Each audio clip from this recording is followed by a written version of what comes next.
বন্ধুরা, আজকে আমি এমন একটা রেসিপি নিয়ে আপনাদের সামনে হাজির হয়েছি। আর এই রেসিপিটা থাকলে আপনাদের সন্ধ্যাবেলা চায়ের আসর পুরো জমে যাবে। তো যাই হোক বন্ধুরা, মুর্শিদাবাদ কিচেনে আপনাদের সকলকে স্বাগত। বন্ধুরা, প্রতিদিনের মতো দুপুর ঠিক 2টোয় আবারও আমি আপনাদের সামনে আরও একটি রেসিপি নিয়ে চলে এসেছি। আর আজকের রেসিপি ঘরোয়া পদ্ধতিতে রাস্তার ধারে দোকানের স্টাইলে ডিমের চপ। বন্ধুরা, আপনারা দেখতেই পাচ্ছেন আমি ডিমের চপ বানানোর জন্য 4টে আলু নিয়ে নিয়েছি। তারপর আলুগুলোকে একটা গ্লাস দিয়ে খুব ভালো করে ম্যাশ করে নিচ্ছি। আপনারা চাইলে গ্রেটার দিয়েও আলুগুলোকে ম্যাশ করে নিতে পারেন। এবার এইদিকে আমি একটা মিক্সিং জার নিয়ে নিয়েছি। মিক্সিং জারের ভেতরে প্রথমে আদা কুচি দিয়ে দিচ্ছি। আদা কুচি দেওয়ার পর আমি রসুন আর সাথে একটু পেঁয়াজ আর কাঁচা পাকা লঙ্কা দিয়ে দিচ্ছি। আর আমি এই মশলাগুলোকে পেস্ট করব না, একটু থেতো করে নেব। তো আপনারা যখন ডিমের চপ বানাবেন এইভাবে সমস্ত মশলাগুলোকে একটু থেতো থেতো করে নেবেন বা কুচিয়েও নিতে পারেন। আর মশলাগুলো কখনোই আপনারা পেস্ট করবেন না। এই মশলাগুলো পেস্ট করে নিলে ডিমের চপের কোনো স্বাদ থাকে না আর খেতেও ভালো লাগে না। তার জন্য আপনারা মশলাগুলো এইভাবে একটু থেতো করে নেবেন। এইদিকে আমি 3টে ডিম ফালি ফালি করে কেটে নিয়েছি, সাথে একটু বাদাম নিয়ে নিয়েছি আর একটা টমেটো কুচিয়ে নিয়েছি। আর এই যে আপনারা দেখতে পাচ্ছেন এগুলো টোস্ট বিস্কিট, এগুলো চায়ের সঙ্গে খাই। তো এই বিস্কিটগুলোকে আমি মিক্সিং জারে দিয়ে খুব ভালো করে গুঁড়ো করে নেব। আপনারা চাইলে ব্রেড ক্রাম্বসও ব্যবহার করতে পারেন। তো দেখতেই পাচ্ছেন মশলাগুলো আমি থেতো করে নিয়েছি। বন্ধুরা, আমি এখানে 3টে ডিম ফালি ফালি করে কেটে নিয়েছি। আপনারা চাইলে আরো বেশি করে ডিম নিতে পারেন। এবার আমি গ্যাসের চুলায় একটা কড়াই বসিয়ে দিয়েছি আর কড়াইতে প্রথমে চীনা বাদামগুলো দিয়ে দিলাম। তো এইভাবে শুকনো খোলায় প্রথমে বাদামগুলোকে এভাবে ভেজে নেবেন। আর বাদামগুলোকে ভেজে নেওয়ার পর আমি আধ ভাঙা করে নেব। আপনারা দেখতেই পাচ্ছেন বাদামগুলো ভেজে নেওয়া হয়ে গেছে। এবার আমি কড়াইতে একটু সরিষার তেল দিয়ে দিলাম। আর তেলের ওপর প্রথমে গোটা জিরে ও মৌরির ফোড়ন দিয়ে দিলাম। ফোড়ন দেওয়ার পর আমি যে মশলাগুলো কুচিয়ে বা থেতো করে রেখেছিলাম সেইগুলো তেলের ওপর দিয়ে দিচ্ছি।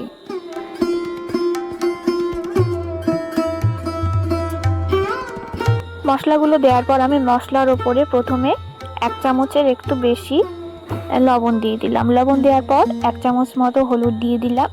আর হলুদ দেওয়ার পর 1 চামচ মতো ধনে ও জিরের গুঁড়ো দিয়ে দিলাম। ধনে ও জিরের গুঁড়ো দেওয়ার পর একটু লাল লঙ্কার গুঁড়োও দিয়ে দিয়েছি। আর ডিমের চপটা সাধারণত ঝাল ঝাল খেতেই ভালো লাগে, তার জন্য ঝালটা একটু বেশিই দিচ্ছি। এবার আমি আগে থেকে কুচিয়ে রাখা টমেটোগুলো মশলার ওপর দিয়ে দিলাম। এবার খুব ভালো করে কষিয়ে নেব যাতে মশলার আদা রসুনের কাঁচা গন্ধ না থাকে। আর জল দিয়ে মশলাগুলোকে আমি খুব সুন্দর করে কষিয়ে নিচ্ছি। তো এইভাবে আপনারা মশলাটাকে কষিয়ে নিতে পারেন।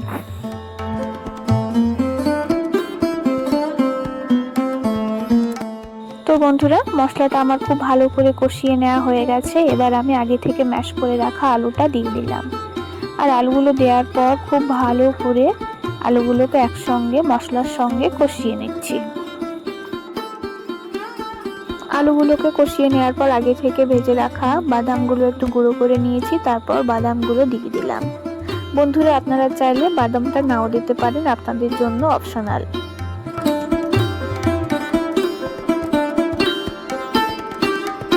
এবার আমি আলুর পুরের স্বাদ আরো দ্বিগুণ করার জন্য একটু বিট লবণ দিয়ে দিলাম।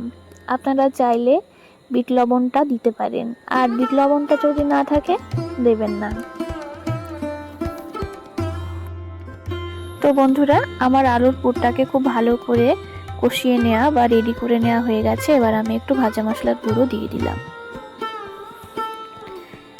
এবার এইদিকে আমি একটা বাটিতে কর্নফ্লাওয়ার নিয়ে নিয়েছি। আর কর্নফ্লাওয়ারের মধ্যে একটু জল দিয়ে দিলাম। আর জল দিয়ে খুব ভালো করে কর্নফ্লাওয়ারটাকে গুলিয়ে নেব। আপনারা চাইলে এখানে কর্নফ্লাওয়ারের বদলে ডিমও নিতে পারেন।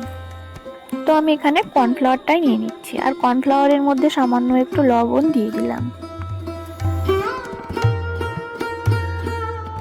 বন্ধুরা, আলুর চপগুলোকে এবার বানিয়ে নেওয়ার জন্য আমি আলুর পুর, ডিমের স্লাইসগুলো নিয়ে নিয়েছি আর একটু ব্রেড ক্রাম্বস বা বিস্কুটের গুঁড়ো নিয়ে নিয়েছি, আর হাতে একটু তেল মাখিয়ে নিয়েছি। তো এইভাবে আলুর পুরটাকে প্রথমে দিয়ে ডিমের একটা স্লাইস আলুর পুরের মধ্যে দিয়ে এভাবে মুড়ে দিতে হবে। তো মুড়ে দেওয়া হয়ে গেছে। এবার আমি কর্নফ্লাওয়ারের ভেতরে ডিম চপটাকে ডুবিয়ে নিচ্ছি, আর কর্নফ্লাওয়ারের মধ্যে ডুবিয়ে নেওয়ার পর বিস্কুট গুঁড়োতেও ডুবিয়ে নিলাম। তো এইভাবে আমি 2 কোট করে মেরে নেব। তো আপনারা চাইলে আরও বেশি করেও নিতে পারেন। বন্ধুরা, আমি ডিম চপগুলো কিভাবে বানাচ্ছি আপনারা ফলো করুন। ততক্ষণ ভিডিওটি স্কিপ না করে ভিডিওটি আপনারা শেষ পর্যন্ত দেখতে থাকুন এবং আমার চ্যানেলটিকে সাবস্ক্রাইব করে আমার পাশে থাকুন। আর পাশে থাকা বেল বাটনটিতে ক্লিক করে অল নোটিফিকেশনটাকে অন করে রাখুন, যাতে করে আমি রোজ যে নতুন ভিডিও আপলোড দিব সবার আগে আপনার কাছে পৌঁছে যায়।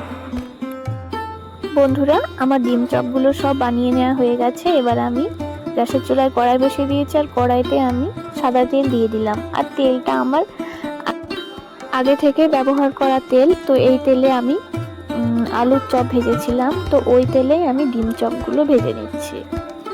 এবার ডিম চপগুলোকে খুব ভালো করে ভেজে নিতে হবে, আর এভাবে খুন্তি দিয়ে তেলটাকে উপর দিয়ে ছড়িয়ে দিতে হবে। আপনারা চাইলে বেশি তেলেও ডিমের চপগুলো ভেজে নিতে পারেন।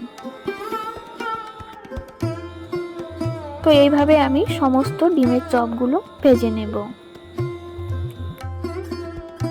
বন্ধুরা, আপনারা তো রাস্তার ধারে দোকানে, বাজারে আর বাড়িতেও অনেকে হয়তো ডিমের চপ বানিয়ে খেয়েছেন। তো এইভাবে আপনারা যারা খাননি তারা অবশ্যই একবার হলেও বানিয়ে খাবেন, আর খেতে কেমন হয়েছে অবশ্যই কমেন্টে জানাবেন।